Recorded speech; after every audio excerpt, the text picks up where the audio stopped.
City update ન્યૂઝમાં આપનું સ્વાગત છે। દમણના ડાભેલ વિસ્તારમાં આવેલી ACE પેકેજિંગ કંપનીમાં અચાનક ભભૂકી આગ લાગી હતી।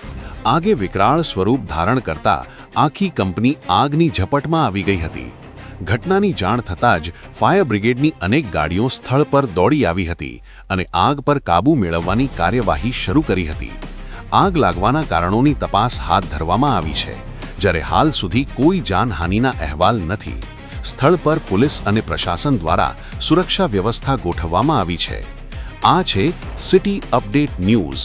સુફિયાન મુલ્લા જોડાયેલા રહો, કારણ કે હવે શહેર નહીં સમગ્ર દેશ કહેશે। આ છે સિટી અપડેટ ન્યૂઝ।